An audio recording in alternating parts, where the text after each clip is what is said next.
I just thought that today would be a perfect opportunity to talk to you about winter. Thinking, some of you may be thinking, I really don't want to discuss it. It's just, it is what it is. I'm just going to stay isolated. So who's a big fan of winter? Any winter people out there? All right, there's a few. Cool. All right, I grew up in Minnesota, so winter doesn't bother me. I kind of like it. My son, Josh, and his wife, Sarah, and their family, they live up in Minneapolis now. And my daughter-in-law, Sarah, told me that there are only 2 seasons in Minnesota. They don't have 4 seasons like we do. They have winter and road construction season. That's it. So, but as much winter as they get up in Minnesota, it's a really active community. I mean, they're running, there's bike trails all over the place, and they're out skiing and snowboarding and all this stuff. I mean, they're very, very active community. According to studies, they're one of the top 10 active communities in the nation. And everybody else is either west or south. Minnesota happens to qualify as the only one that's active or under the guidelines that they gave. So it's interesting that winter just doesn't seem to bother them up there. But around here, as well as in most of the Midwest, winter is just an issue. I mean, some of the most, Harvard did this study on depression, and they found out that there are more depressed people that live in Alaska than anywhere else in the nation. Well, I can understand that. And then there was, right after that was North Dakota, and then Michigan was 4th. Guess who was number 3? Ohio. I wish Tom was here. I'd hit him with that one. But it's okay. Depression and Ohio kind of go together. There's a bunch of nuts there. So, I know. I so wish he was here. I miss the guy. Wasn't he great? Pastor Tom was just wonderful. Now, my son Dan lives up in Lansing. My son-in-law Matt, they live here. He lives with my daughter Michelle and their family. But over Christmas, we got together and we were talking about winter, how much they hated winter. My wife said, she told me before I go, she said, don't use the word hate. She said, just say they don't like winter. I'm sorry, they hate winter. That's just the truth. So I said, well, give me some words. Give me some words that you associate with winter. So here they are. Words that are associated with winter. Snow shoveling. Depression. Hypothermia. Death. These are words they gave me. I said, Matt gave me these words. He said, bulky clothing. I hate bulky clothing. And heavy boots. Black ice. Treacherous driving. Death. Last one comes from my daughter Michelle. She said, I'll give you some words that describe winter. She said, frostbite, lack of energy, recreational eating. Boy, am I familiar with that. And death. Obviously, they are just not big fans of winter. So, if winter had a lot of fans, if there are a lot of people who are big fans of winter, then how come, let me just ask you this, how come more people who spend their whole working careers in Arizona or Florida don't move to Minot, North Dakota after they retire? I mean, just tell me that one, okay? It just doesn't, you don't see that, all right? It always goes the other way around. So, I've actually had people say to me, I mean, this is truth. I've actually had people say to me, but God made winter. It must be good. Okay, well, according to my son-in-law, Matt pointed this out to me. He said that there is no mention of winter in the Bible before the fall. Back when everything was good, there was no mention of winter. I mean, just go to the book of Genesis and read about the Garden of Eden. I mean, clearly, it was not located in the UP. So some people, just keep this between us, okay? Some people actually believe that winter is evil. I can prove my point. What's the old saying? I will do this when hell freezes over. Yeah, that's right. Hell and winter, the ultimate and human suffering put together. I mean, that's what that saying is all about. But what I want to talk to you about this morning is another kind of winter. It's a winter of the soul. I did a Bible study about a year or so ago on a book by John Ortberg called Seasons of the Soul. It was a great Bible study. We just really enjoyed going through the seasons and allowing God to speak to us about what those seasons mean to us. And I've just been dying for an opportunity to present that to somebody, and here we are. So typically, I have an undergraduate degree in biblical studies from Indiana Wesleyan University, and then I went on to Wesley Seminary. But in biblical studies, it was just we learned how to give a message, an expository message. That was really important to the professors there, that we take a passage and we break it down and we teach Bible truth. And I'm all for that. That's what I do most of the time. Today is going to be just a little bit different. I want to present biblical truth, but the passages are going to support more of this theme of winter that we're in currently. So this is kind of new for me. So guess what? You guys are my guinea pigs. How about that? Well, we'll see how it goes. I'm just hoping if it goes well, I'm going to be able to tell that it goes well if I don't get any of those darts shot up here. So you might want to hang on to those couple that you've got in case you need them. Say, you're done, buddy. Okay. But this winter that I'm talking about, this winter of the soul, is when you just feel, is that time in life when you just feel overwhelmed. You just feel like the truck is just backed up and just dumped its load on you, and you're just freezing cold and empty and confused, and you just don't know where to turn. And you know what the problem is? You're not sure if it's ever going to clear up.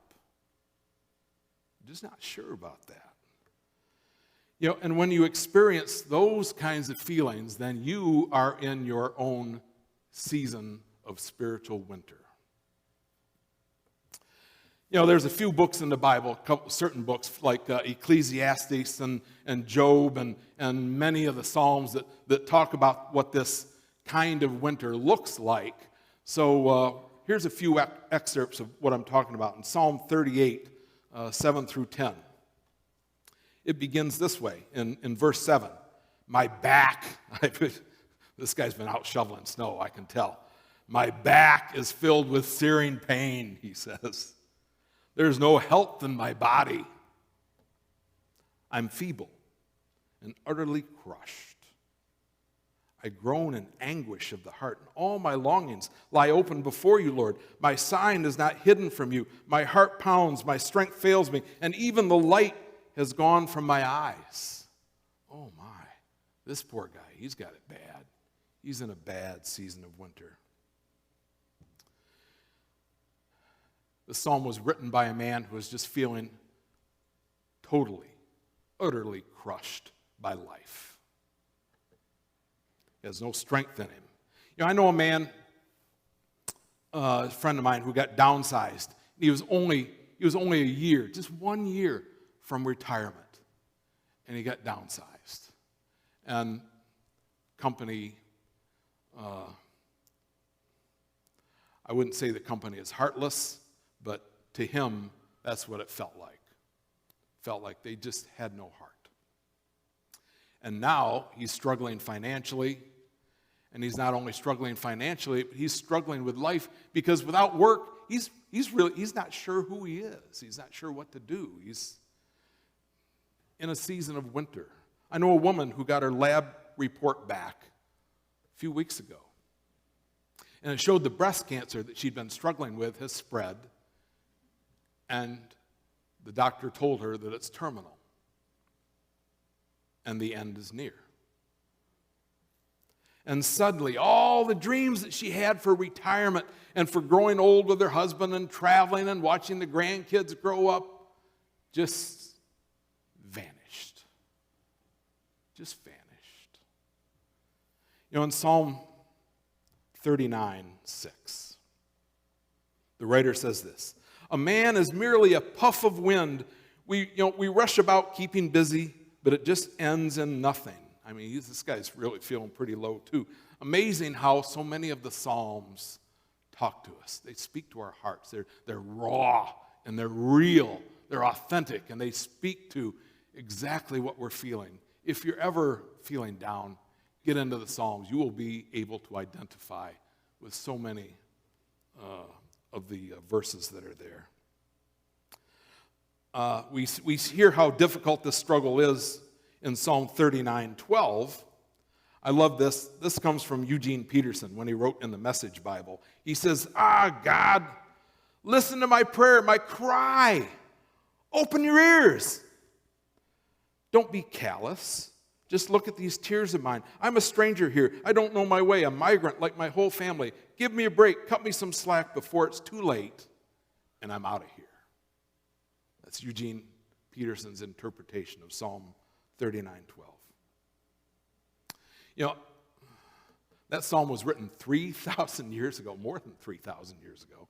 And what's truly amazing is that it reaches across the board. That psalm reaches all of us. It speaks to black and white and Asian and Hispanic, and it speaks to male and female. We all, if we're human, experience winter. I like Psalm 88 here.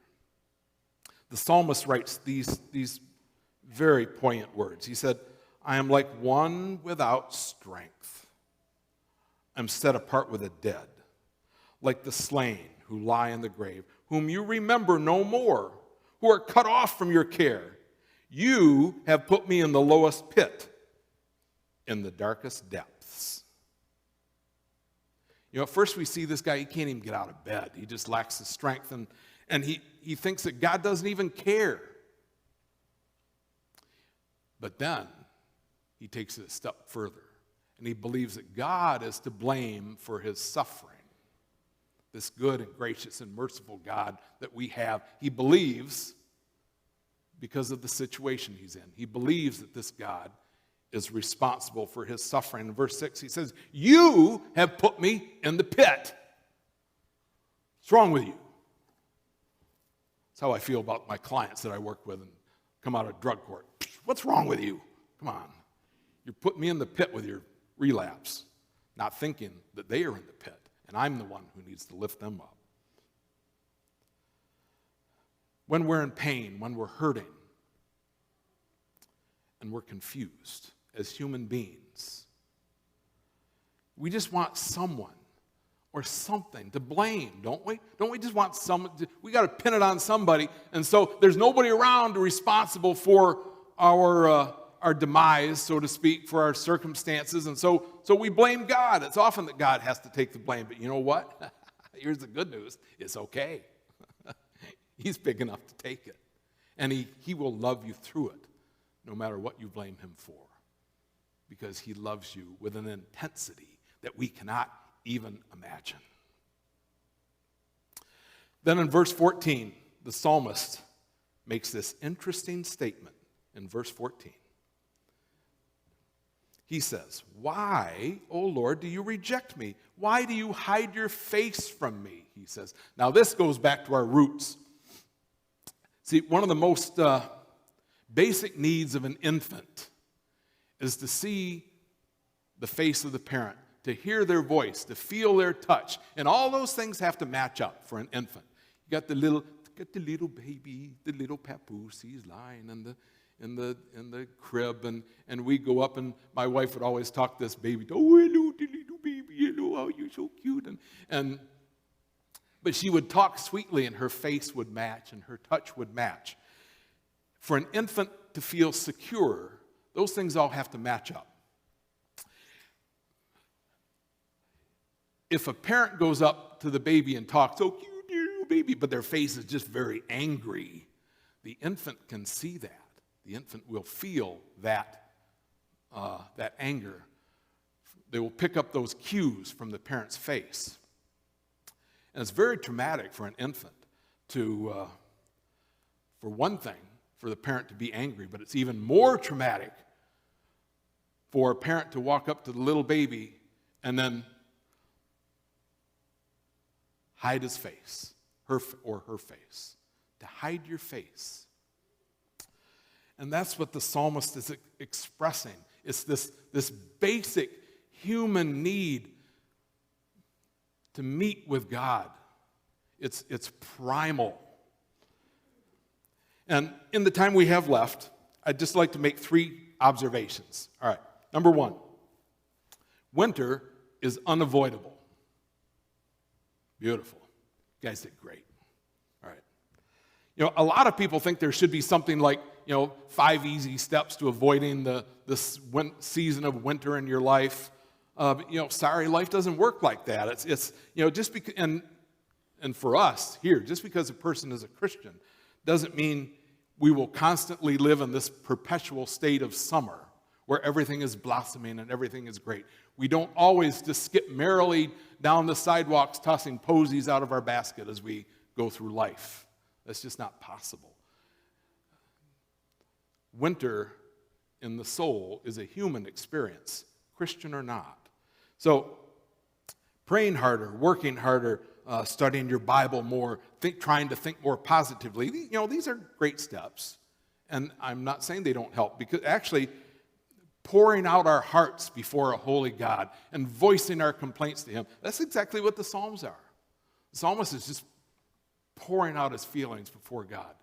And usually, when we do that, it helps our situation. We kind of unburden ourselves when we do that. So I'm not saying praying harder and these things don't work. They do. They're assets. But we will still have our seasons of winter at times. Especially when we're talking about a person whose circumstances have gone beyond just the normal difficulties of life. These are serious circumstances that we're talking about. Jesus knew all about this. He did. Jesus knew all about this. And Jesus knew not just the physical tribulations, the physical issues that go with a season of winter. He also knew this anguish in his soul. He knew about that. I mean, Jesus wept in great anguish over Jerusalem. He wept at the grave of Lazarus. He asked to have the burden of the cross removed from him, and he was so stressed, he wept drops of blood. He was burdened. He was burdened with tasks. He was burdened with the religious leaders of the time. They were a burden for him. He was burdened over his followers, just wondering if they'd really get it or not. He was burdened with somehow conveying his Father's message. The prophet Isaiah called him a man of sorrows. So if you feel a little sorrow in your life today, you're in good company. You're in good company. You're right there with Jesus. You're in good company. John 5:7 tells us that a man is born, Job 5:7 tells us that a man is born to trouble just as easily as the sparks fly into the night. All right, here's the good news. But it's only when we're in winter. It's only when we're in this season of winter that we find out we are not running things after all. How about that? We don't actually run things in our lives. Jesus had his troubles, he had his burdens, and Jesus went to the cross, as we know, to suffer and die this horrible death. But then he came back. He came back from that. Little Susie was a cute little 6-year-old, and she was in Sunday school class, and the teacher was talking about the Easter and the resurrection, and she said, does anybody know what Jesus talked about or what he said when when they came to find him in the grave and he had been risen, what she was hoping for them to say was, he is risen indeed. That's the answer she was looking for. But little Susie raised her hand. She said, I know what Jesus said. She said, well, what is it, Susie? She said, ta-da!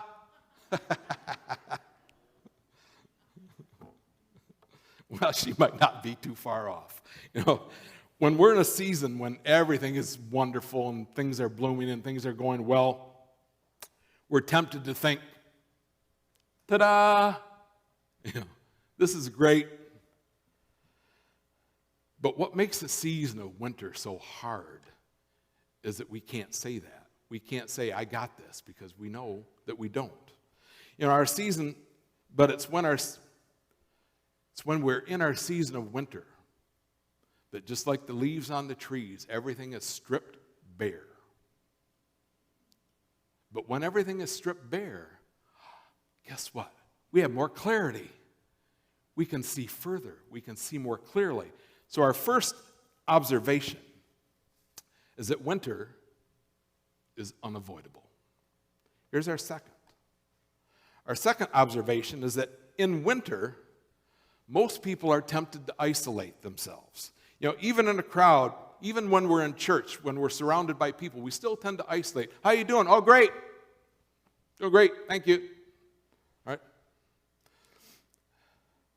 I would encourage you to change that. If you're in this season of winter, I would encourage you to change that. Because here's the truth. In winter, when you're in this season of winter, you will probably never desire community less, but you will probably never need community more than when you're in that season. Okay. Here's some research on depression that's quite interesting. It came from Psychology Today magazine. Here's some research on depression. According to a Harvard study, that there is one group of people in our society that measures significant differences when it comes to the subject of depression. Now, who do you think this demographic group of people is? Men? Yeah, probably. Compared to her, I'm doing pretty good. But women, the same thing. Well, compared to him, I'm doing pretty good. That's not it. Left-handed people, vegetarians, Protestants, Catholics, somebody please say Baptists. Yeah, Baptists, that's it. No, that's not even it. Can't even say Baptists. I'm not making this up, but according to a Harvard study, that the people who tend to suffer less depression in North America than anybody else are the Amish. The Amish. It's because what they figured out is the Amish live with such a strong sense of community that they have more opportunities to kind of unload their burdens, I guess, to talk things out with trusted friends. Most of the rest of us live in this incredibly individualistic society. And, I'm not suggesting at all that we withdraw and all live in a commune together and that would be better for us. I'm not saying that. All I'm saying is that we are made for relationships. We're made for relationships. Relationships are what help us divide our burdens. Relationships are what help us multiply our joys. It's funny. Every year as winter approaches, bears will fill themselves up and then they go into hibernation and squirrels will scurry about storing up nuts and birds will fly south for the winter. All these species that God made prepare diligently for winter, except for one. Who doesn't? Yeah, us. Human beings. Just ask somebody who works at Home Depot. The minute we have a big snowfall, all of a sudden the snow shovels and the snow blowers just go flying off the shelves all of a sudden. It's like people all of a sudden had this idea, it's January in Michigan, and we just got 6 inches of snow. Who would have thunk it? Well, who would have? I hate to tell you that squirrels are smarter than you, dude. But you know what? For all of us, winter will come. When it does, I just want to encourage you, don't do it alone. Don't try to do it alone. Please, find a support group. Have lunch with a friend. Go to a Bible study. Just don't try to manage this season of winter alone. Job was a guy. Job was a Bible guy who understood what this winter is all about. He lost everything. He lost his wealth. He lost his health. He lost his family. He just lost it all. He just lost it. And at one point, we find him sitting on an ash heap, scraping scabs off his skin with a piece of pottery. How low can you get? All right. And his wife, who used to be his biggest supporter, walks in and she tells Job, "Why don't you just curse God and die?" My wife's homesick. I think I'll try that when I get home. Why don't you just curse God and die? Wonder how far that'll fly. Well, we pick up the story in Job 2:11. Job's friends heard all about the troubles that had come upon him. See, his friends are there for him. They want to be there for him. That's community. Job's friends heard all about the troubles that had come upon him. Eliphaz the Temanite, Bildad the Shuhite, Zophar the Naamathite, and Dadgum the Termite. They all come from their homes to be with Job. All right, I just made that last one up. All right. The rest of them are all good. The first three are good. That last one, Dadgum the Termite, he's not really there. Right? Kind of sounded like it fit in, though, didn't it? All right. Right now, there's a guy in the back saying, "Golly, Ethel, I don't remember nothing about no termite man. What's he talking about?" All right, let it go, bro. That's all right. Just a joke. All right, but here's the point. Job 12:13. When they saw him from a distance, they hardly recognized him. They began to weep aloud because his body was just so devastated. They began to weep aloud, and they tore their robes, and they sprinkled dust on their heads. And then they sat down on the ground with him for 7 days and 7 nights. No one said a word to him. No one said a word. They just sat with him, and they grieved with him because they saw how great his suffering was. These words really struck me because in our society, most people feel like they have to say something. My daughter had twins. She was having twins, and she lost one. And it's amazing the number of people who came up and would say things like, "Well, it's a good thing you got one." That's just not something she wanted to hear. But the truth of the matter is we don't want the person to feel bad because we don't want to feel bad.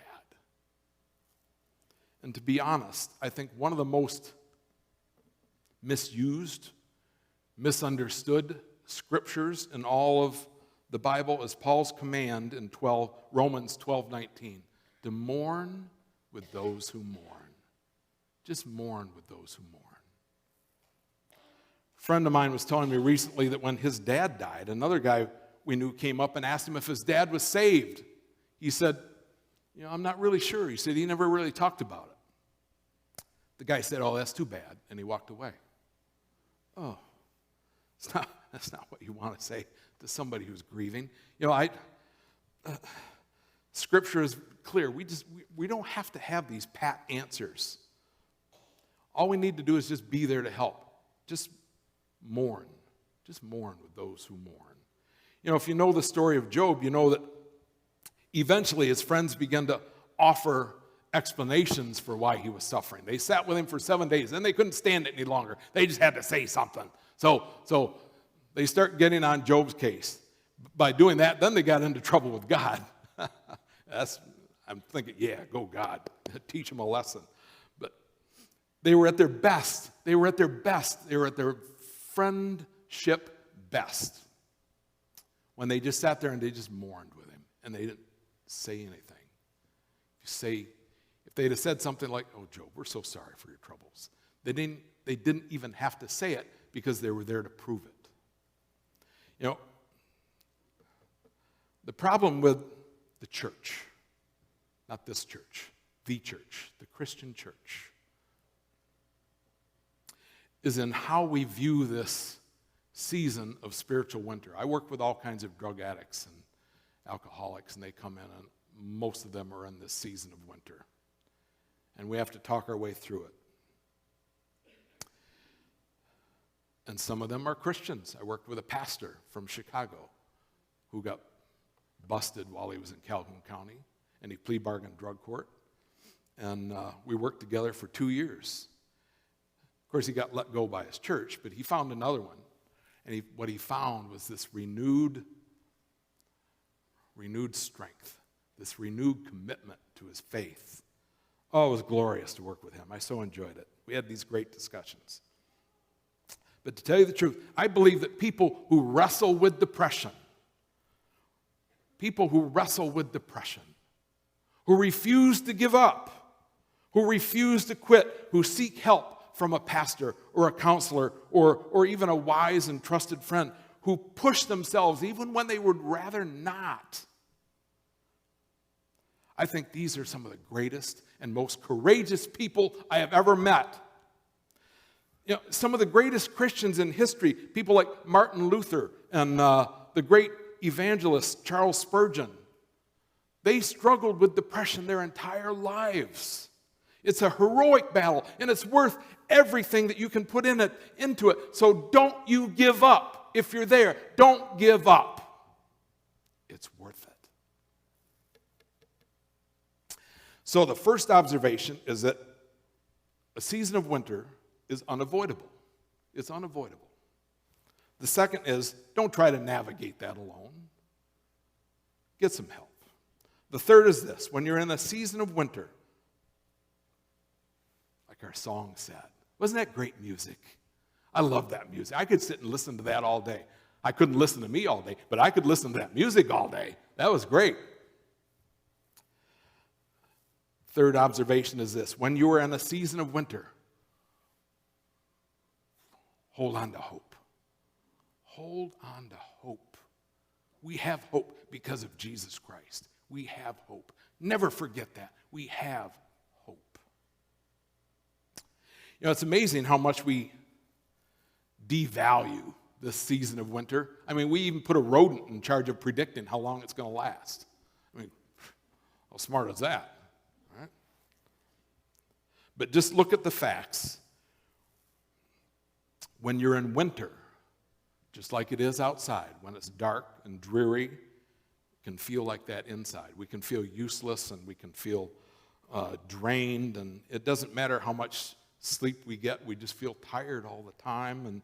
But here's something to think about. Even in winter, new life is taking root. New life is taking root. You know, despite the struggles, life is being prepared for the spring. We're being prepared for our season of spring. You know, I have a friend who has a beautiful lawn, just gorgeous. Oh my goodness, no golf course could be better. You know, his grass is green and thick and lush, and I have lawn envy whenever I look at it. My lawn's pretty nice. Nothing compared to his. You know, I asked him how he did it. He describes the usual stuff, you know, like fertilizer, and you make sure you got to water it and all this stuff. Okay, yeah, I get that. But every year, he aerates it. I think that's the difference between his lawn and mine. He goes around poking these little holes, or he gets a machine that lifts these little plugs out, and then he lightly seeds it, and oh my goodness, his lawn is just beautiful. Now, if I was his lawn and somebody was rolling one of those things over me, I'd be going, ow, stop that. That hurts. But the seed sits dormant all winter, and then it begins to sprout in the spring. It begins to sprout, and life becomes green and lush and different. You know, it's just an example of what it can be like for you and me when we're in the season of winter, when it ends, and it will end at some point. At some point, it will end. It's painful, and you hurt. but it will end. But what we can do during this time of difficulty is we can trust that God is building something within us that is going to create new life. It's just beautiful. God is preparing a better way. Another thing this season will do for us is it'll teach us patience. I clearly remember Keith Thompson on Channel 3 Weather predicting the kind of winter we were going to have back in like November. He's saying, this is going to be a long, hard winter, he said. We're going to have tons of snow. Well, maybe out in Boston they're getting it. We've had some. It's been cold. We've had our cold days, but I wouldn't say it's quite as drastic as what Keith Thompson was, the picture he was painting on Channel 3 News.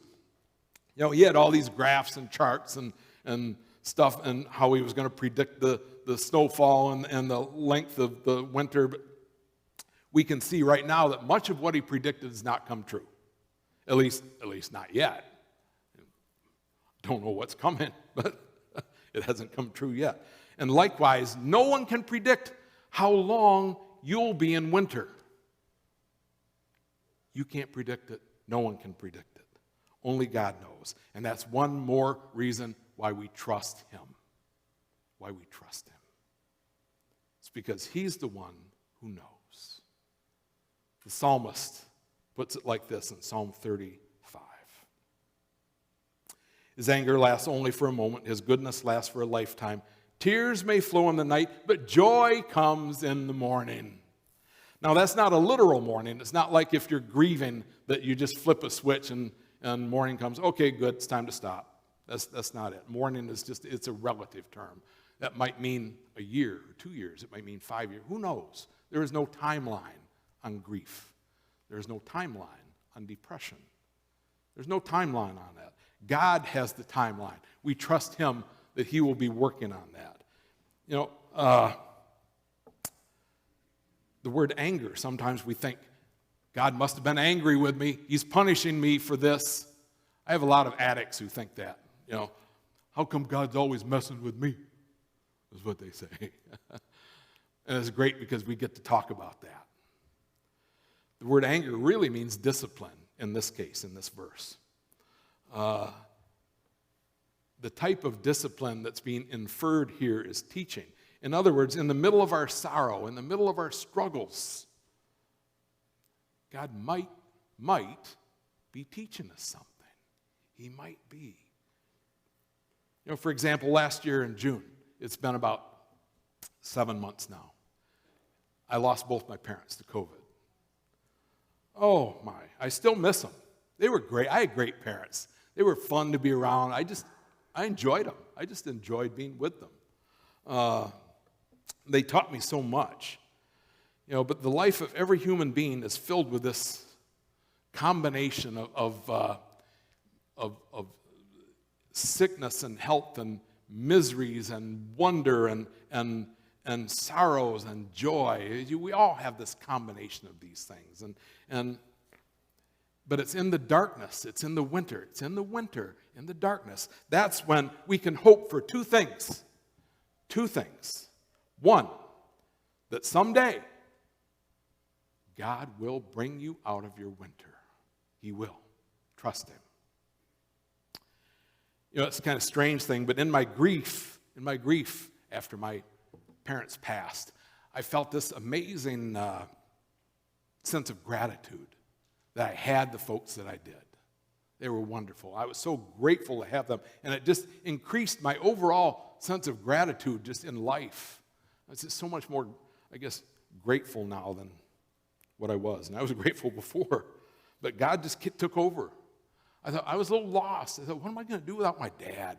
What am I going to do without being able to talk to him about stuff and ask him, you know, should I do this or should I do that? What am I going to do without my mom? Whenever I went and saw my mom, they were in Calhoun County Nursing Home, and I go see my mom, and as soon as I walked in, she'd hold her arms out, oh, come here, honey, give me a big hug. Oh, I miss that. But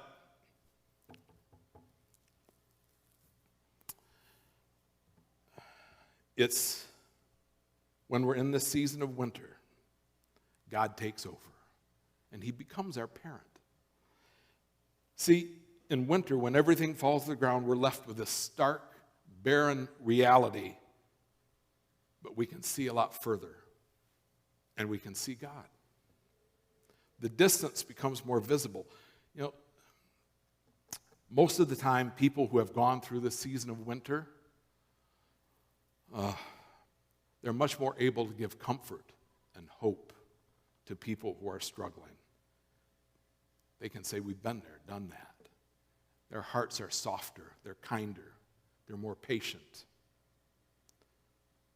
That's one observation. The other thing I want you to know about winter is this: one day, your season of winter will be over.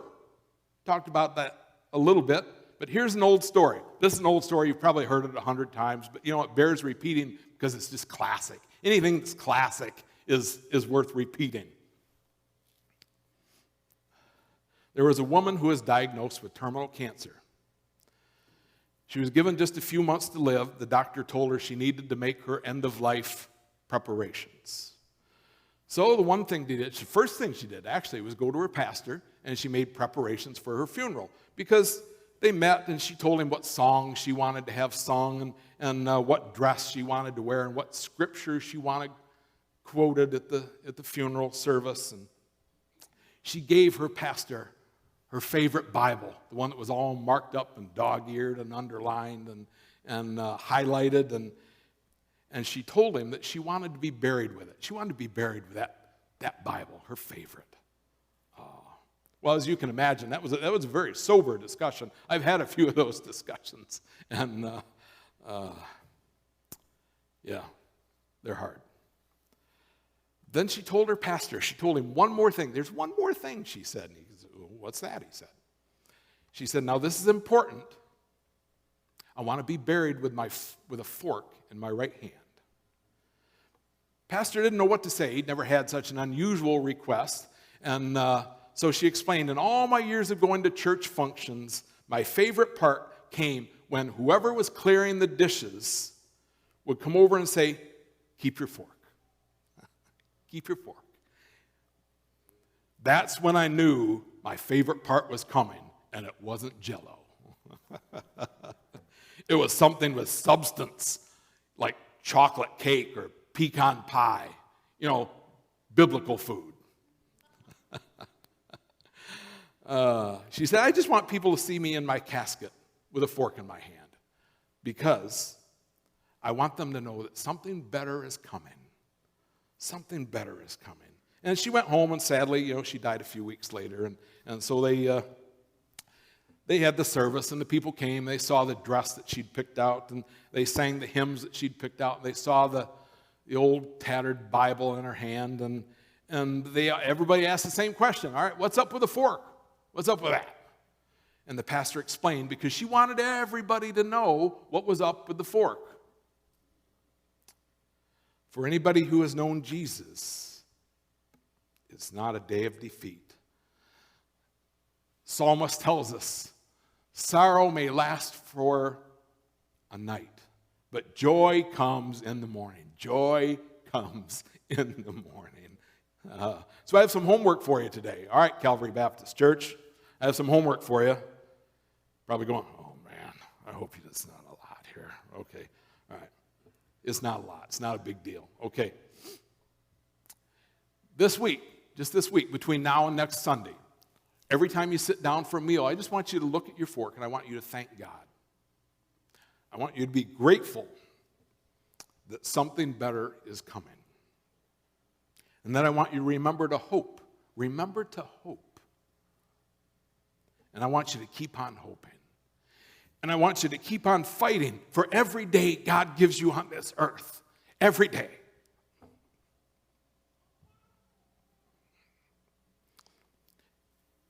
And I want you to remember that while winter might not be unavoidable, while it might seem hard and even overwhelming, it's not final. It's not final. The season that you're in, it's not final. It lingers sometimes for a while. It'll linger. And there always will be days when it seems like it's never going to end. But it will. It will. It may seem like winter is going to be here forever. But you know what? What follows winter? Spring. And spring is when God did his best work. Spring is when God did his best work, and that's why we have hope. Because of the work God did in the spring. But that spring, that's another message. See, now you got to have me back so I can explain what spring is. So, the first thing we need to do is just get through winter. First thing we need to do is get through winter. But in the meantime, keep your force.